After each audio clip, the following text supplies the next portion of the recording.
Greetings, I'm Joe Valenti for the week of January 4th for Kitchen Table Politics. Welcome to my kitchen table for a mini stop in Exeter.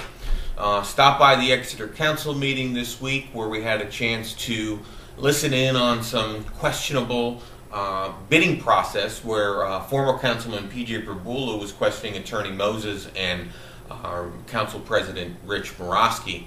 But check this out, there was a sewer project performed on Orchard Street. Here's some of the exchange taking place. In the background you'll hear PJ Pribula, and then you'll hear Rich Murowski and Borough Solicitor Pete Moses. I want you to especially check out when Pete Moses talks about piecemealing this thing, his body language. I kind of think it speaks a little bit of where this thing is going. But here it is. Check it out, and we'll be back to you in just a second.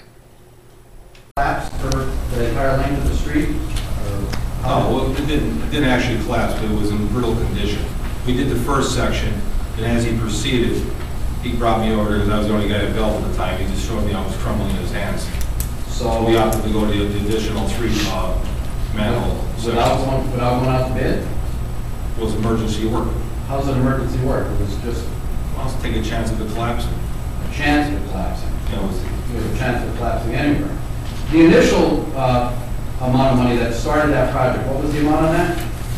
First proposal was, this first amount of work was $9,221.50. Were there other bids on that, or? Yes.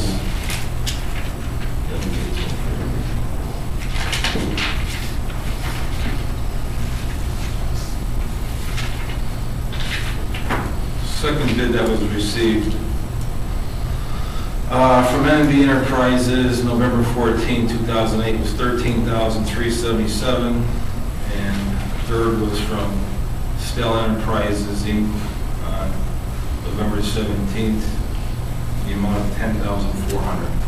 That was labor and material work? That was, no, what we did there was, and you're familiar with what happens at the end of each budget year. We had approximately $14,000 left over from our Wyoming Valley sewer account, and we always get $25,000 allocated every year. Well, it came to the beginning of December, we had a $14,000 balance, and as you know, if you don't use it by the 31st, you lose it. Right. So we looked in through town. We took the worst section, which was Orchard Street. We applied the $14,000 towards the construction of that project. We purchased all the materials, and they purchased, and the contractor just came in with a labor cost and the backfill material, like the 2B, gravel, and modified. So we expended all that money first.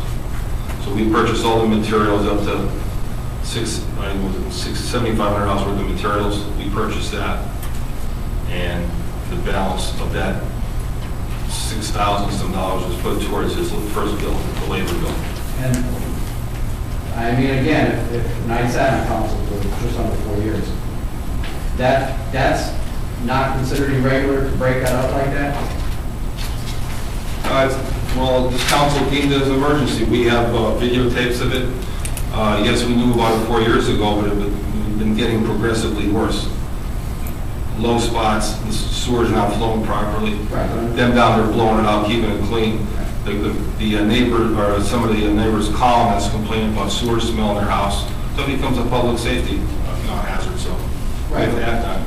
My question was, though, is it, I guess I should ask Attorney Moses, is it legal for the borough to purchase the material and then hire a contractor to do the labor to circumvent the $10,000 bidding ceiling?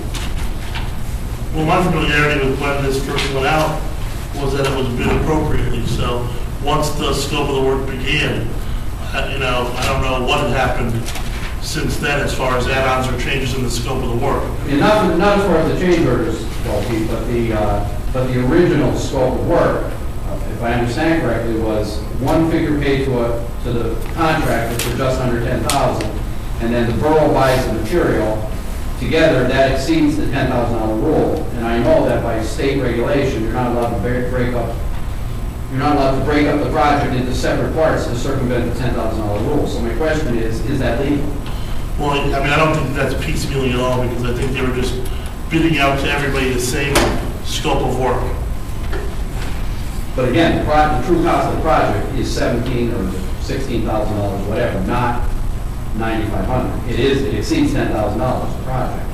I mean, but, you know, as long as I think the money they were using to buy those materials was a legitimate expense for that money, then I don't see a problem with it, but it's, you know, something I'll look into if you want me to. We're back. As you can see, Attorney Moses assured PJ Pribula, or said to PJ Pribula that he'll get back to him on whether that was piecemealing or not. So we'll be sure to follow that up in a couple weeks or so to see what the outcome was.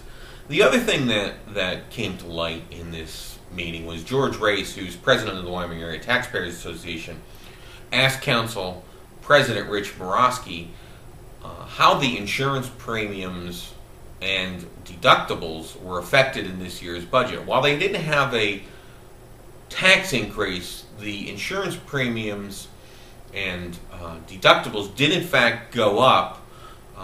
But George Race wanted to know this because there were a handful of lawsuits that affected the borough that they either settled or went to court on. I'm not exactly sure the entire outcome, but the whole point of this whole exchange here between George Race, so you'll hear in the background, and Rich Murowski explaining to him, is that when there is a lawsuit, you'll hear council or the governing body saying, well, our insurance is taking care of it, but in the long run, insurance does take care of it, but your insurance premiums and or deductibles will always go up. So listen to this little exchange and keep that in mind next time you hear anybody tell you that the insurance is taken out.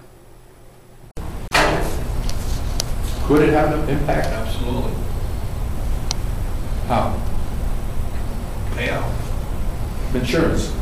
No, Rich, those are covered from the old. Going I think that's what he's asking. about.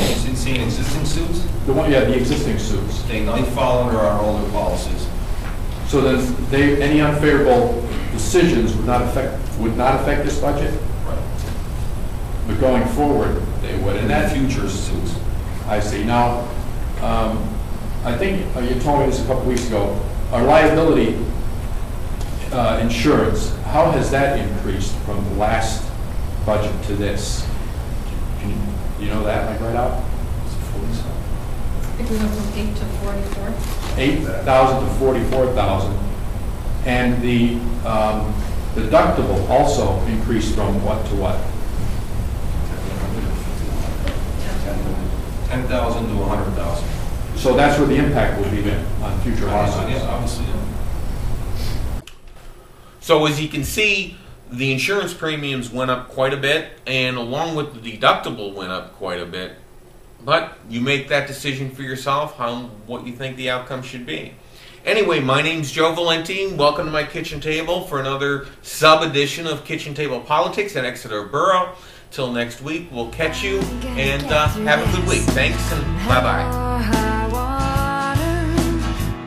I'm gonna get through this if it's the last thing I know. I'm gonna stand my ground. I won't let them keep me down.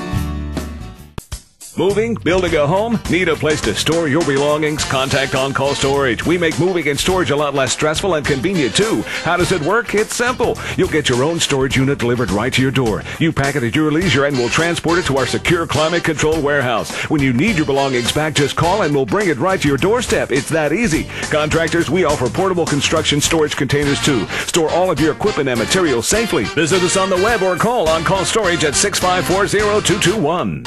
We use On-Call Storage because it's so easy.